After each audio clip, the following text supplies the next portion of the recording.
Hey Matthew, so here we are with direct and inverse variation, and I'm doing a voiceover because my original recording, for some reason, the voice didn't come through. So hopefully I can match up what I'm saying with what I wrote before.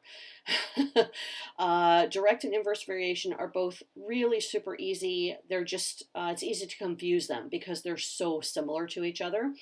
So we're going to start with direct variation, and it is a set of ordered pairs that has a constant ratio. Hopefully I'm getting ready to write here in a second. Um, Direct variation and inverse variation are both show relationships between sets of ordered pairs, okay? So for the direct variation, the ordered pairs have a constant ratio. And I am just la la la, here I go. Finally. Okay, so they have a constant ratio y divided by x. All right, it has to be y over x. The constant is called k. I have no idea, whatever. Somebody just picked k. But there you go. So if you see an equation, you want to know if it's a direct variation or not. The form of it is going to be y equals k times x. It is going to look like a linear equation. It will look like y equals mx plus b, except for there's no b. It's just the mx part, okay? So m kind of takes the place of the k. It's just a number times x, all right? So some examples that you might see are y equals 5x, the constant is 5, y equals 3/5 x, the constant is 3/5, y equals negative x, the constant is negative 1, all right? So it looks like that linear equation, but without the y-intercept. So how do you test for it? If you have a bunch of points and you want to know, do I have a direct variation? You're going to check all of the ordered pairs to see if they have the same ratio, basically, and they should all be the same. You take every ordered pair, do y divided by x, and if they all come out to be the same number, then yes, you have a direct variation. The graph, we already kind of said it looks like a linear equation without the y-intercept, which means the y-intercept is 0. So the graph is a line through the origin.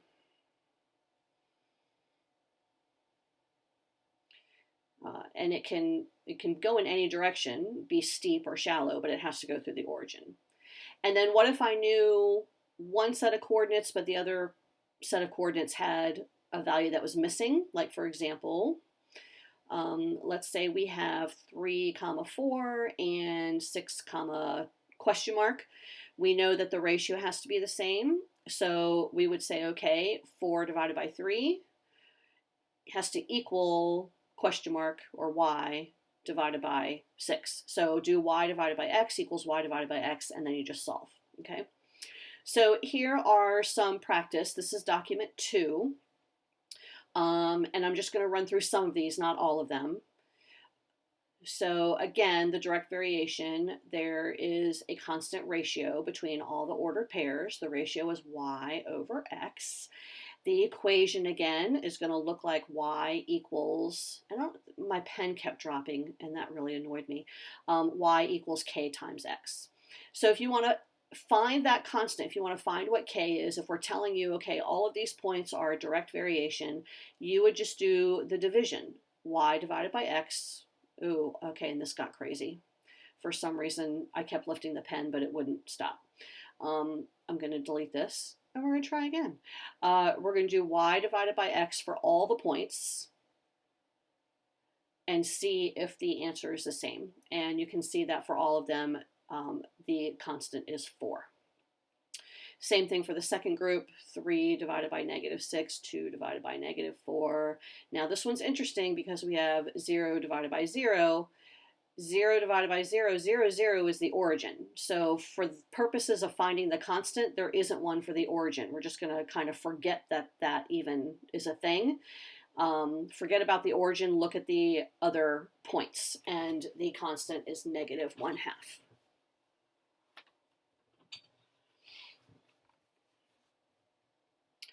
All right, and then they give you some points in table form, but you do the same thing, y divided by x, y divided by x. Here we have some equations, and we want to identify the ones that are direct variations. So remember, it has to look like y equals mx plus b, just with no b. So the first one is a yes, and the constant is 3. Second one is a yes, and the constant is -4/5. The third one is a no, because there's no x anywhere even in the equation. For the fourth one, you're going to have to solve for y. You have to have y equals, and then whatever's on the other side. So we're divide by 2, we'll get 5/2 x, and then this is a yes, and our constant is 5/2. Okay. Let's see, did I also do number 9 for you? I don't remember if I kept going or not. Maybe so. Oh yeah, so this is going to be a no, because it doesn't go, the line won't go through the origin. I think I was talking about y equals x minus 4 is going to be a line that goes your y-intercept, right? Your y-intercept is -4. So it is a line, but it goes through -4. And so that's why this one is going to be a no, because it doesn't go through the origin. Okay. And for the others, you can work them out if you feel like it. You have to put it in y equals form. The graphs, super easy peasy, because you just pick the ones that go through the origin. And then I think they want you to find the constant of variation. So you have to choose 2 points, and they've got 2 points here that are marked on the graph. And then you would do, okay, 3 divided by 2, -3 divided by -2. So it would be 3/2, your constant. 15 is a no because it doesn't go through the origin. 16 is a yes because it does go through the origin. And looking at the 2 points that are given there, -4, 1, and 1, -4, or I'm sorry, 4, -1, there we go. And your constant would be -1/4.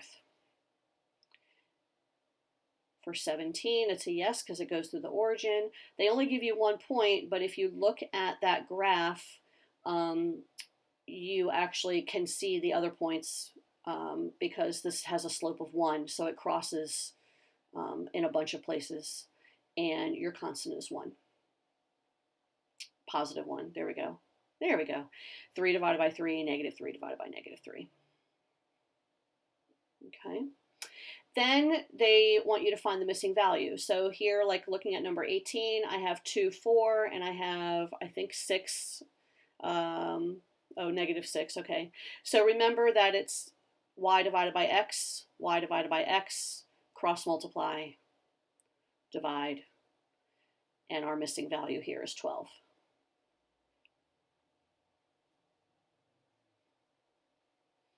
And the ones at the bottom are just written in a little bit different form, but it's the same thing. Y is negative, I think that says 18, where x is 3. Find x when y is 30. And then, again, cross multiply. 30 times 13, I had to run to my calculator for this.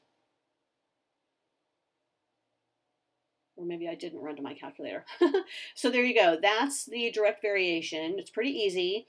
So what you want to do is pull up the document that is labeled number 3, and that has some practice items on it, and it also has the answer keys at the end. So pause the video here, do worksheet 3, come ask me questions if you have any, and then pick back up here on the video for worksheet 4. So here's worksheet 4, and now we're just going to go through inverse variation. Actually, I lied. I'm going back to the very beginning one so I can show you both of these at the same table.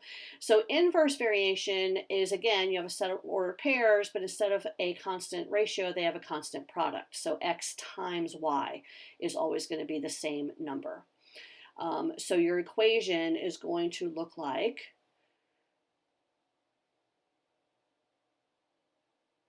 y equals, and I made a number here and then I decided to change my mind, y equals k over x. X is going to be in the denominator, so it's a weird looking equation. That's how you can spot it, because x is in the denominator.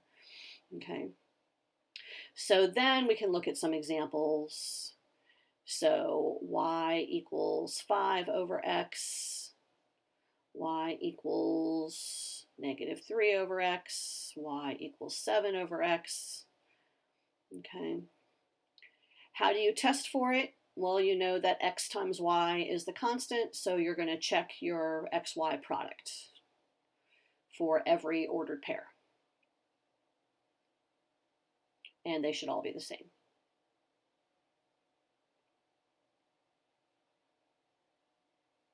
Now the graph is kind of fun because this is a new kind of graph you guys have not seen before called a hyperbola. Similar word to hyperbole, but that's in English, hyperbola. And it has this curvy bit here and then this curvy bit here.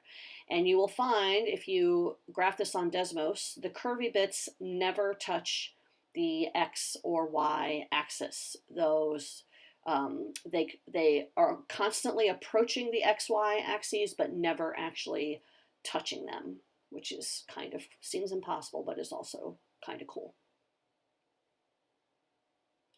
I think I was, talking here about how those would approach the axes but not quite cross. So how do you solve for the missing values? If you have points, again, we'll use 3, 4 and 6, question mark. We know that if we multiply the numbers, it has to be the same. So x times y has to equal to x times y. In this case, the missing value would be 2 to make it 12. Okay, so now I'm going to document 4, and we'll do some practice items. So again, the inverse variation is a specific relationship in which there is a constant product, x times y, between all the ordered pairs. The equation is going to look like y equals k over x. Again, that x is in the denominator. So if you want to find the constant, you're going to multiply all your x and y values. 1 times 20, 2 times 10, 4 times 5. They should all be the same, and that's your constant. So your constant of variation is 20. For the second one, it's negative 28, because multiplying them, you all get negative 28. You can do the same thing with 3 and 4 in the table. Okay, I don't know what I was talking about here before, but I seem to be going back and forth. So graphing. So for graphing, this is fun, and we're going to pull up Desmos. They're telling us that the constant of inverse variation is 16. So I'm going to pull up Desmos, and I'm going to make myself a table. And we're going to put in x and y values that we know can multiply to 16. So I'm going to put here 1, 16, and then I'm going to reverse it. 16 times 1. I think I did 2 times 8. 8 times 2. 4 times 4. Now, I have to remember I can also do negatives. So negative 1 times negative 16. And I think I'm getting ready to type that in 1 second. Here it is. Negative 1. There we go. Times negative 16. Negative 16 times negative 1. Negative 2 times negative 8. Negative 8 times negative 2. Negative 4 times negative 4. And then I'm going to zoom the graph out a little bit so you can see. See how the dots, see how they make those two curvy things? All right. And what I'm going to do here is just, let's go ahead and put in a graph. And I think I picked 5. Y equals 5 over x. And we'll let Desmos actually do the graph so you can see. All right, see, there they are. And if you zoom into the graph, you'll see, I think I'm going to slide down the x-axis here. If we just keep zooming in, you see how there's a little gap? No matter how far you go, if you zoom in farther, that line will be approaching the x-axis, but not actually on it. See, there's a little gap there. It's kind of cool how these graphs work. So I'm going to go back to that page that we were just doing, and you can use Desmos to graph the two on the next page. All right, and they give you two more, the constant of variation of 24 and constant of variation of negative 36. You can play around with that in Desmos and see those two graphs. They're all going to look like what I showed you, but the curvature of those curvy bits might be a little bit different. It might come very close to the axis. It might be a little bit further away, like that. It might be shallower. It might be steeper and very close, like that. That's how the number is going to change the graph, but you're always going to have those two curvy bits, and they will never touch the x and y axes. And then to find the missing values, we know that we just have to multiply x times y. So 12 times 14. Whoops, I wrote 4, but I meant 14. And I'm multiplying that on my calculator right now, 12 times 14.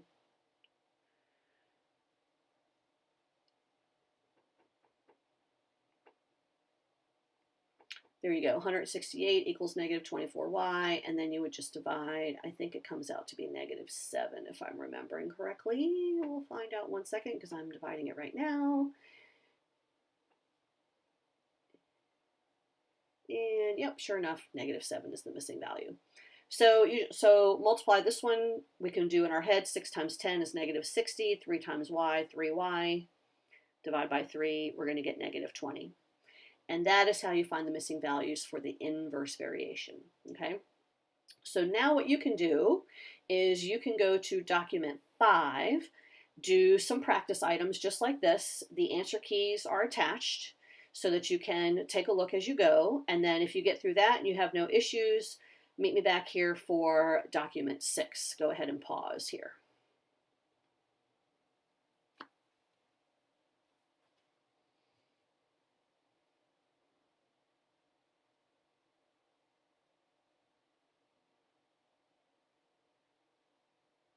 There we go. Okay, so here's document 6. For document 6, you are going to determine whether or not what you have is a direct variation, an inverse variation, or neither. So you're going to look at the equations first. The first one, there's that x in the denominator, so that's inverse. The second one has the y-intercept that's not 0, so that's a neither. For the third one, you've got 4y equals x, and we need to solve for y because you got to have y equals. So y equals x over 4, which is really 1/4 x. So that is a direct. And that's pretty much how you're going to do all of these. I think, did I do this next one? Yeah, xy equals negative 18. So you got to divide by x because it has to be y equals. Here's x in the denominator, so that tells you that it's inverse. Okay. And you can go through the rest of these. Then they give you points, and for the points, you're just going to have to you're going to have to experiment. You can multiply your x's and y's together. 1.5 times 20 equals 30. 5 times 6 also equals 30. So that means that multiplying gives you the constant, so that's inverse. Okay. You could also, if you did that and you got different numbers, then you would hope that, okay, maybe it's direct. So let me go back and divide those. And in fact, I'm going to do that here right now. And actually, I got it backwards because it has to be y over x. Yep, there we go. Y over x, divide them and see if you get the same number. If you do, then it's direct. If you don't, if it doesn't work for dividing or multiplying, then you're going to put neither. Okay. But whatever it is has to work for every single set of points. So you do have to try them all. And then for the graphs, easy peasy, choose if it's direct, inverse, or neither. And then at the end, you just have some points and direct, inverse, or neither. All right. And then what you have down below there is the answer keys, and I'm not going to scroll through that. So I'm going to let you do that and check your answers. And then when you're all done with this page, you're going to come back to me and we're going to do the last page, which is the word problems, to see the application of this. All right, so here we are, the application of the direct and inverse variation. And because, of course, why do we need to use this? Because there's always something in real life. Direct variation is when both variables increase. Inverse variation is when one increases and one decreases. For this worksheet, they're going to tell you what it is. So, for example, they say right here that these are direct variation examples, so you don't have to figure it out. Inverse variation examples here on the second page, which I was doing one of those problems earlier and I forgot to erase it. So what you're going to do is read the problem, figure out your two set of ordered pairs, and then go from there. So the sales at a basketball game vary directly. The number of people attending. Sales for the game are $12,000 when 800 people attend. Determine how many people attend if the sales for the game are 15,000. So the first thing you want to do is say, okay, when there's 800 people, it's $12,000. When there's X people, it's $15,000. So there's your two ordered pairs. You know it's a direct variation, which means that the ratios are equal. So 12,000, yeah, y divided by x. So 12,000 divided by 800 equals 15,000 divided by x. We're going to cross multiply. 12,000x equals some crazy big number, something in the millions. I hear my cat crying again because she took a nap and now she's awake and she wants to know where I am. 12 million. And then we're going to divide by 12,000. And you will find that the number of people attending the game is 1,000. Okay. We'll do a second one here. Ounces of medication vary directly with the weight of the patient. If a 120-pound adult requires 3/4 of an ounce of medication, how many ounces are required for a 200-pound adult? For 3/4, I'm going to change that to a decimal because it'll just make the calculating easy. So I know that I have a 120-pound person and 0.75 ounces of meds. So for a 200-pound person, I have, actually that would be a y, there we go. I don't know. So again, I'm going to have y divided by x, y divided by x. We're going to cross multiply. 3/4 of 200 is 150. Lost my pen again. There we go. Divide by 120. And y is equal to, I believe it was 1 1/4. I'm calculating right now. And there it is. And that was ounces of medication. All right. So that's how you do the direct ones. Easy peasy. Let's scroll down to the inverse ones. So remember that for inverse, it's x times y. All right. So time traveling varies inversely with average speed. If a train travels between two cities in 3 hours at an average speed of 65 miles per hour, how long would it take an average speed of 78 miles per hour? So 3 hours, 65 miles per hour, x hours, 78 miles per hour. There's my 2 points. And now I'm going to multiply. X times y, x times y. So 3 times 65 and 78 times x. So 3 times 65, my poor kitty, she's just crying, hey, I'm in here. 195 equals 78x, divide by 78. She really wants some attention. X is going to be equal to, I think it's 2.5. No. Yeah, 2.5. So when you're going faster, the hours decrease, right? So one variable increases, one variable decreases. That's your inverse. A company that produces laptops has determined that the number of laptops it can sell varies inversely to the price of the laptop. 2,000 laptops can be sold when the price is $2,500. How many laptops can be sold if the price of the laptops is 1,000? So the price is going down. That means the number of laptops is going up. So we should see higher than 2,000 if we did this right.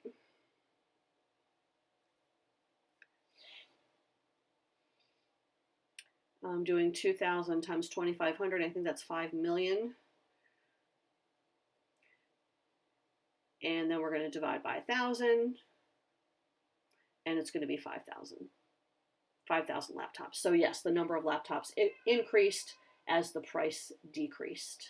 That's sort of how you can check yourself, if your answer is right. If it's inverse, one goes up, one goes down. If it's direct, they both go up. And there's your word problems. The answer keys are attached so you can check yourself. So this is, like I said, this is pretty easy stuff. It's just you have to, in your brain, get the difference between which is direct and which is inverse, because they're just very similar. They're not difficult to do. They're just very similar.